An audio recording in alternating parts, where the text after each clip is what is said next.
Well, hello. We've just received our box. Let's take a look and see what's inside.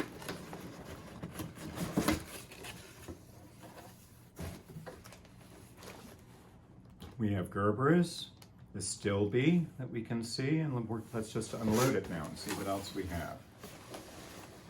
So, first, the Stilby. This is called Washington.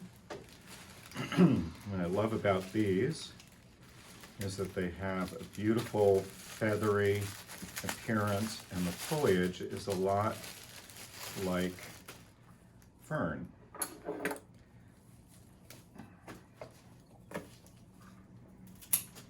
Give it a quick snip. I'm going to drop it in for now. Next, these are called Germini pom-poms. It's a very unusual variety of gerbera. It's a miniature gerbera, and the blossom is more like a pom-pom dahlia.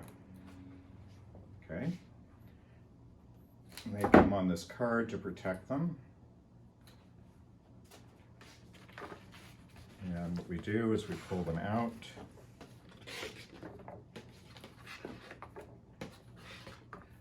And they come in on the card in assorted lengths.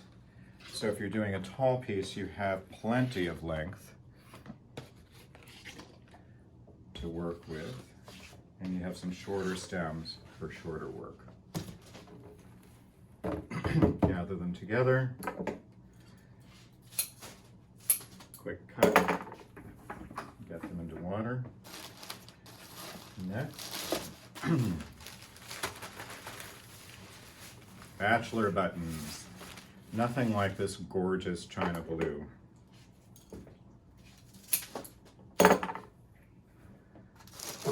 And here,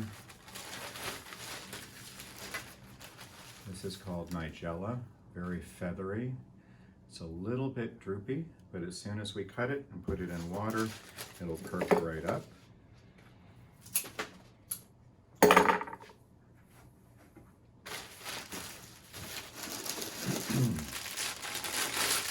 This is called Hypericum, better known as St. John's wort, and these are the berries after the blooms. This particular stem is bred for the berries, not the flowers. The flowers are very short-lived. They're yellow. They look a little bit like buttercups with a fuzzy center. Next. These are called Craspedia. They're a native from Australia. They're one of my favorite flowers. They're very modern. They have no leaves up at the top. These are in bud. They get a little bit bigger and they'll get brighter yellow as they open up. They will look remarkably the same as you see them now. They just get more intense in terms of color. Gorgeous Delphinium. Give it a shake.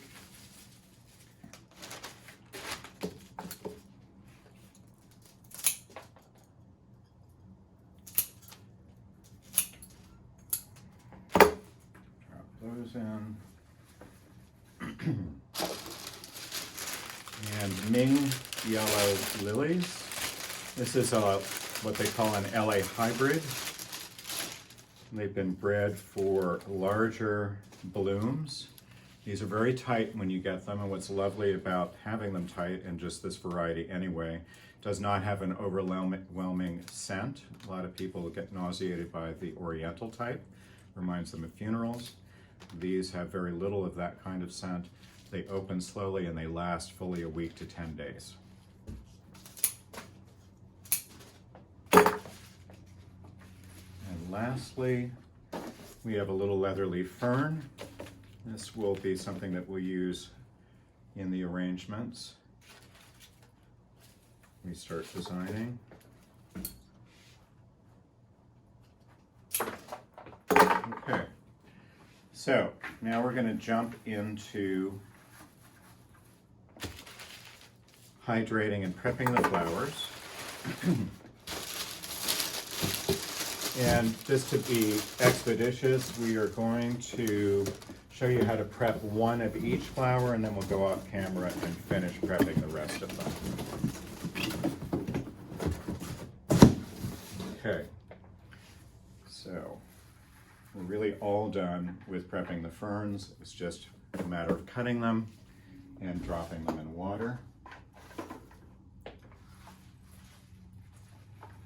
The lilies, you take your hand here, loose but somewhat firm, pull.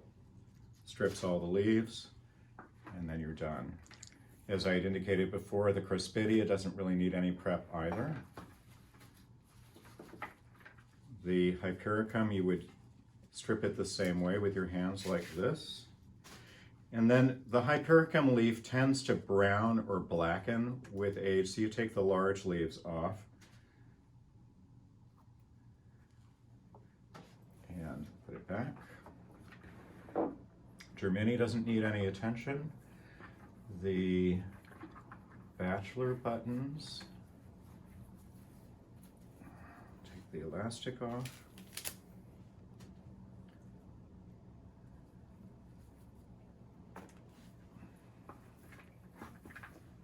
And these have some lateral stems. I would save all of them. The foliage along the stems that are going to be below the water line, you should strip off. They rot fairly quickly, and they'll foul the water if they're underwater, basically making a swamp water grows bacteria that starts rotting the blooms and shortens the life of the arrangement. So you just work your way up. Often florists will strip off the laterals that don't have a flower that is, or at least a bud that's breaking with color. I like to hold on to them because I think that they give interest, and at this time it's sort of a spring look to have this new little growth in the arrangements, so I hold on to them. If you're not excited about them, it's perfectly fine to strip it all off. Now the Nigella.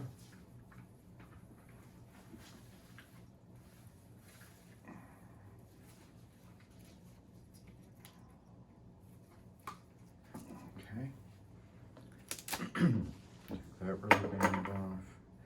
This is the same thing. There are a lot of laterals. This is a little droopy right now. Once it's hydrated, it'll perk right up. This is why we're working on these the day before we start designing. And again, you take off these dill-like foliage up about 3/4 of the way.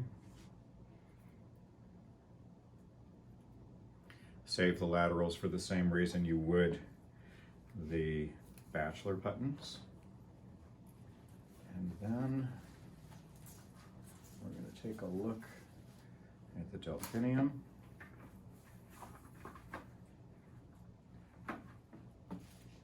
The delphinium can be a little bit tricky because the blooms have hook-like tails on them, and they often will grab onto each other. So you want to be gentle in terms of wiggling them to get them to release from their tangle. Pull off the foliage most of the way up. Sometimes delphinium has very long laterals, and it would be the same situation with the bachelor buttons and the Nigella. You want to hold on to them. For your smaller work, these lateral shoots are great for small arrangements in bud vases. Okay, and that's it for prep. We'll be back in a minute.